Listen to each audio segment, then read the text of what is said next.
నేను నా మనసు కథ రచన తేజారాణి తిరునగరి 1 ఒకరోజు సాయంత్రం నేను బాల్కనీలో కూర్చుని అస్తమిస్తున్న సూర్యుణ్ణి చూస్తున్నాను.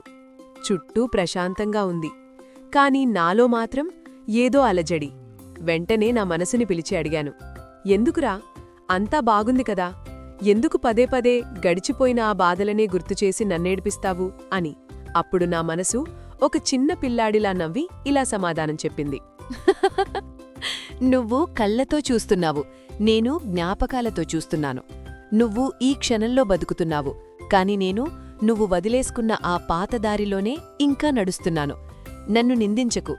శరీరానికి మాత్రమే అలసట ఉంటుంది, నాకు అలసట ఉండదు. అందుకే నిరంతరం పడిగెడుతూనే ఉంటాను. ఆ మాట వినగానే నాకర్థమైంది, దాని పరుగును నేను ఆపలేను, కాని నేను దానికి దూరంగా నిలబడి గమనించగలను. చీకటి మెల్లగా ముసురుకుంది. ఆకాశంలో అక్కడక్కడా నక్షత్రాలు మెరుస్తున్నాయి. నా మనసు ఇంకా ఏదో ఆలోచనలో మునిగిపోయుంది. దాన్ని అలాగే వదిలేయబుద్ధికాట మళ్ళీ కదిలించాను.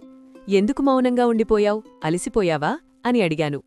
నా మనసు ఒక దీర్ఘ నిట్టూర్పు విడిచి ఆకాశం వైపు చూపిస్తూ ఇలా అడిగింది, చూడు, ఆ నక్షత్రం ఎంత బాగుందో, కాని అది ఎంత దూరంలో ఉందో కదా. అందమైనవన్నీ ఎందుకు అందనంత దూరంలో ఉంటాయి? దగ్గరకొస్తే కరిగిపోతాయనా, లేక దూరంగా ఉంటేనే వాటికి విలువ? దాని ప్రశ్నలో అంతులేని వేదన ఉంది. ఒక రచయితగా నాకర్థమైంది, అది కేవలం నక్షత్రం గురించి అడగట్లేదు, చేజారిపోయిన మనుషుల గురించి, దూరమైన బంధాల గురించి అడుగుతోంది అని.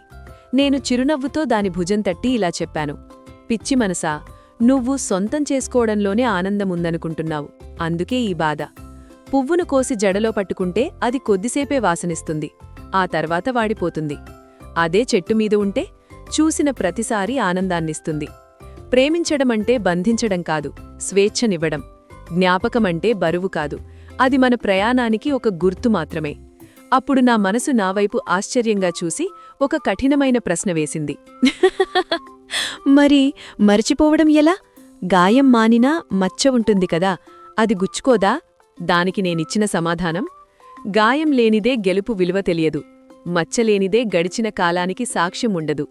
నదీ సముద్రంలో కలిసేటప్పుడు వెనక్కి తిరిగి చూడదు, ఎందుకంటే దానికి తెలుసు తన గమ్యం కలవడమే, కాని ఆగిపోవడం కాదు అని.